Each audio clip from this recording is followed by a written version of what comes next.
Hi quilters! Welcome to the 12th video in our series of projects to use leftover 2.5-inch strips of fabric or jelly rolls. I'm using my holiday bucket of fabric to do two holiday quilts, a Halloween lap quilt and a Christmas bed quilt. For the Halloween quilt, I wanted to do a positive-negative version with two colors, orange and black. The orange will also include some yellows and some rusts. The black fabrics will also include light and dark gray. I'm just going to sort them out and get them ready to cut. The block we're using to make these quilts is called the Double V.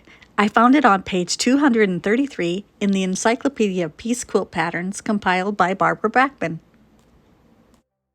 I was looking through the encyclopedia to find blocks that used only squares and rectangles. This block fit the bill, perfect for the strip projects. The pattern first appeared in the Kansas City Star paper in 1940. In 1940, they didn't have a rotary cutter and would have had to use templates to cut out the pieces for the blocks. We are lucky that we can easily cut our pieces. From both a light and dark fabric, cut one strip that's 2.5 inches by 11 inches and 4 rectangles that are 2.5 inches by 4.5 inches. From either the dark or the light, cut one square that's 2.5 inches by 2.5 inches. The pattern will appear at the end of the video and give you several options for cutting. Each block is made of 3 rows. The top and bottom row are the same and mirror each other. The corners look like a V, and all the V's are pointing towards the center square. The center row is what I call the sashing row. Half of my blocks will be light V's on dark. The other half plus 1 will be dark V's on light. Orange is the light and black is the dark for the Halloween quilt. From the Halloween fabrics, I was able to cut 35 different blocks. Each block uses about 1.5 strips of fabric. So if I have 35 blocks and I used 1.5 strips per block, I used 53 strips of fabric. Each of those 53 strips of fabric are 2.5 inches wide. When you take 53 times 2.5, you get 132.5 inches of fabric, or 3 3/4 yards of fabric. So I used up quite a bit of fabric to cut out this quilt. I didn't use up all my black and orange fabrics, but I definitely saw the pile shrink. I pinned all the pieces for a block together when I was done cutting to keep everything organized.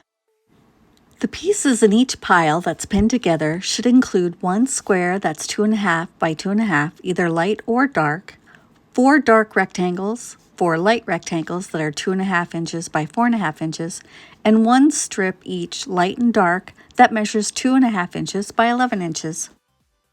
While digging through the orange and black strips, I found a binding already made and it was just the length I needed. I put it in a bag to keep it safe. For the Christmas version, I cut mine a little more scrappy. I cut a dark that was 2.5 by 11, a light that was 2.5 by 11, 4 rectangles that were 2.5 by 4.5 to match the dark, 4 rectangles of a different fabric light that were 2.5 by 4.5, and then one square of a completely different fabric for the center. I kept all of the 2.5-inch squares and the sashing rectangles separate.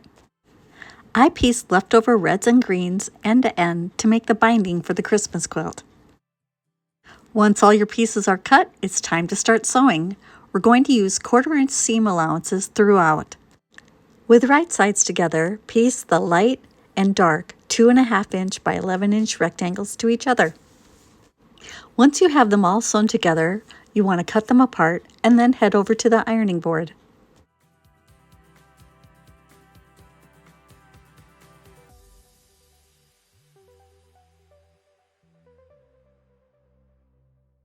For my Christmas quilt, I pressed towards the darker fabric.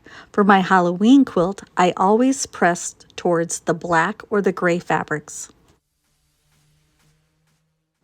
Once all the pieces are pressed, it's time to head to the cutting table to make some subcuts. From each of these strip sets, you should be able to get 4 subcuts that are 2.5 inches by 4.5 inches. You can cut each of these sections separately, one at a time, or you can stack the strip sets and cut multiples at once. I also trimmed down the small little extra pieces so that I can use those in another project.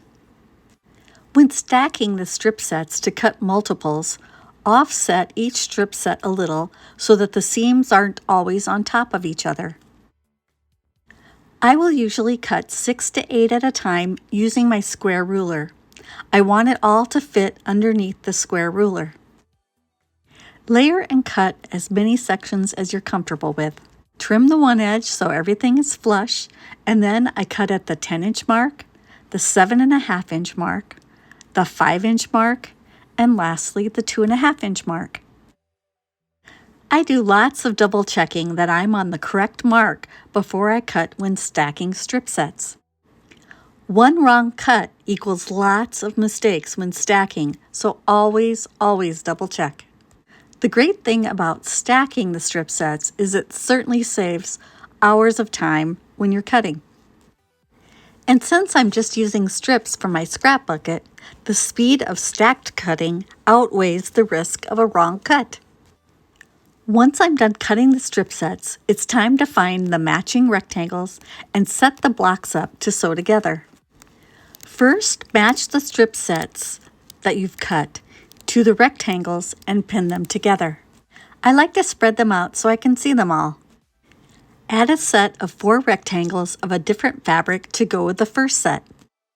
I like pre-sorting the blocks like this to make sure I don't end up with oddball pieces that don't look good together. Lastly, add the center square of a different fabric to the pile and pin it all together. The nice thing about having it all sorted is you can work on the quilt a little bit at a time to get the blocks made. Now it's time to put the blocks together. Each block is made of 3 rows. The top and bottom row are the same, and the center row is the sashing row. The matching rectangles and squares will form a V in each corner. The other 4 rectangles will be the sashing in the block. The center square separates the sashing for the middle row. This is how I laid out my blocks when I was piecing each block one at a time. I put my pieces near my sewing machine. I had my center row with the 2 blocks and the center square, and then I had all my pieces lined up for the top and bottom rows. I sewed the center square to one of the sashing rectangles. I sewed 2 of the piece sections to 2 of the rectangles with the piece sections on top and the other 2 with the piece section on the bottom.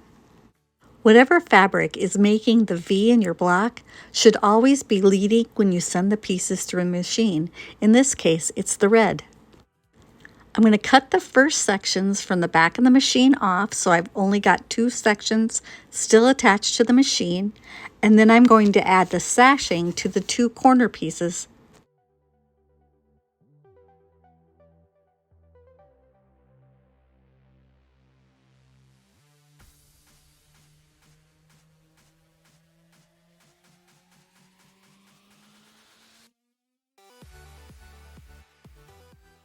Sew the last sashing rectangle to the center square.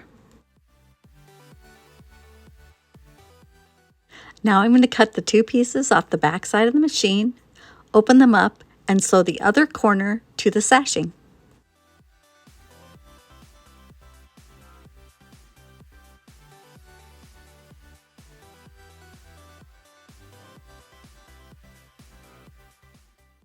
Once you're all done sewing, it's time to head to the ironing board.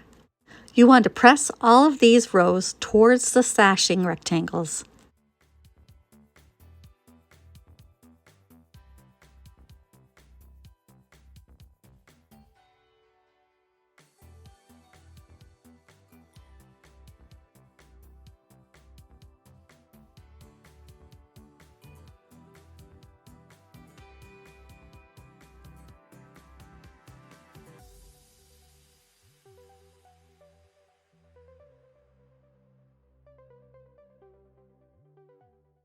Once you're done pressing the pieces, Lay it out so that you have all 4 V's pointing towards the center square, and then sew the rows together.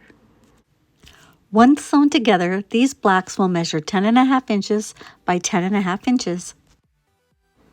I just wanted to show you one block all the way through, but when I was piecing, I would generally piece 4, 5, or 6 blocks at a time, and then take a little break with it, sew something else, and then maybe work on a few more the next day. When all 3 rows of the block have been put together, it'll be time to press each block. I pressed all my Christmas blocks towards the center sashing row. When pressing, I usually press from the back side first just to make sure the seams are going the right way, and then I usually flip it around to the front to make sure I haven't pressed any creases in the seams. From my Christmas fabrics, I was able to make 48 blocks.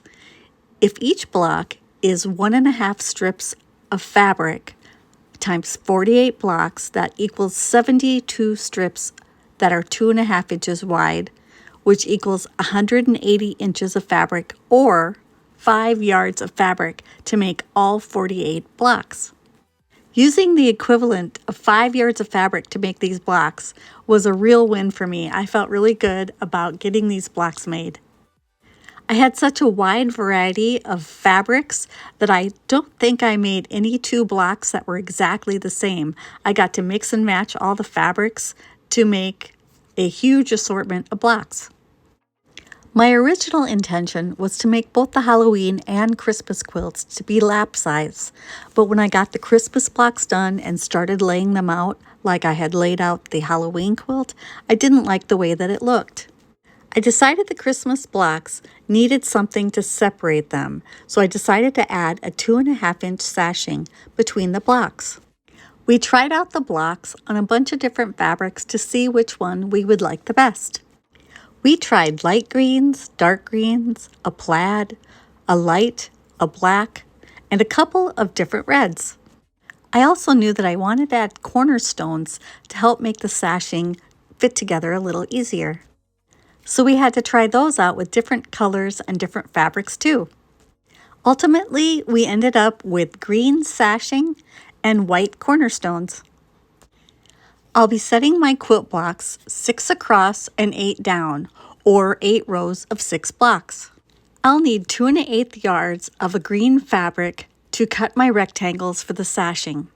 I will need 28 strips that are 2.5 inches wide by the width of fabric that I can cut into 110 rectangles that measure 2.5 inches by 10.5 inches. The rectangles will be between all of the blocks and all around the edge of the quilt top. For each of the 9 horizontal rows of sashing, I will need 6 rectangles 2.5 inches by 10.5 inches for a total of 54 rectangles. For each of the 8 rows that have blocks with sashing between them, I will need 7 sashing rectangles for a total of 56 pieces. So the total number of rectangles needed is 110. I usually have to draw myself a little chart to help me figure out the math involved for how many strips to cut and how many rectangles I'll need. The Christmas blocks included a lot of different colors, all shades of reds and greens and all sorts of different Christmas fabrics. So using one consistent fabric for the sashing really helped tie everything together, and this deep dark green was perfect. For each of the 9 horizontal rows of sashing, I will need 7 cornerstone squares for a total of 63 squares. So instead of cutting something or getting one fabric for that, I'm just going to dig through my 2.5-inch square bucket and find appropriate fabrics. The only new fabrics I needed for this quilt top were the sashing fabric and the backing fabric. I'm going to start by sewing a sashing rectangle to each of my 48 blocks.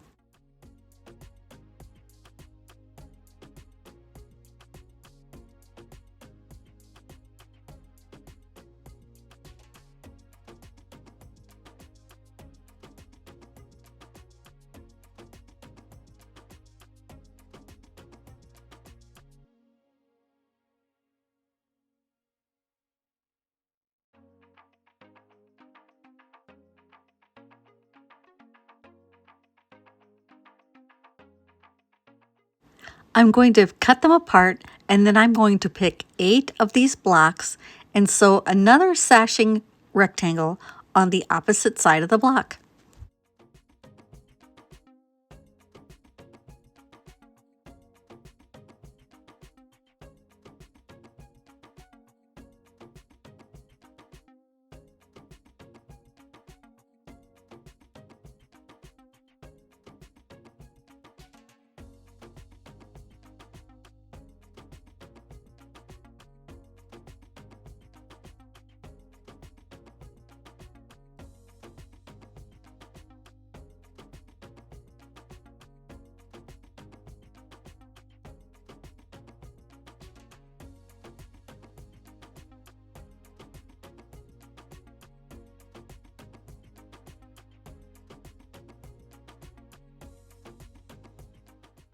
For my quilt top, I will need 9 horizontal rows of sashing that has 6 rectangles and 7 cornerstone squares.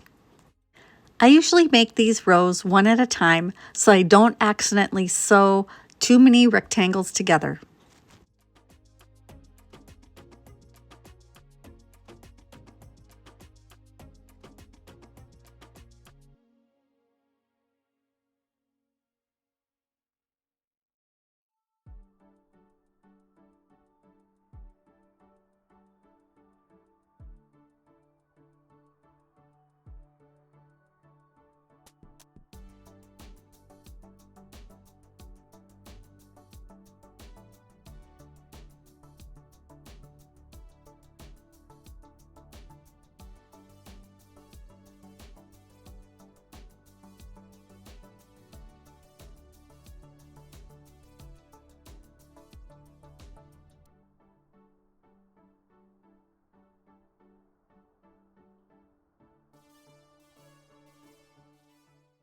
Each of these horizontal rows of sashing should have 6 rectangles with cornerstones in between and a cornerstone square on each end.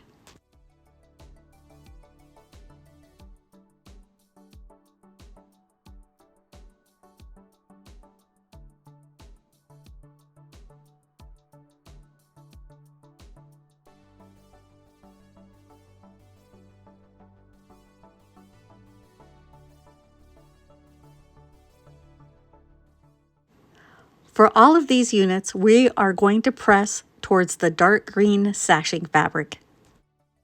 Once you have everything pressed, find a space to lay out your blocks and make an arrangement that you like. I will lay out my quilt blocks and take a picture with my phone. I can usually spot things I'd like to change on the small screen easier than by just looking at the blocks. The small scale makes it easier to see if, for example, I had too much red in one area or if I had blocks that were too similar clumped together.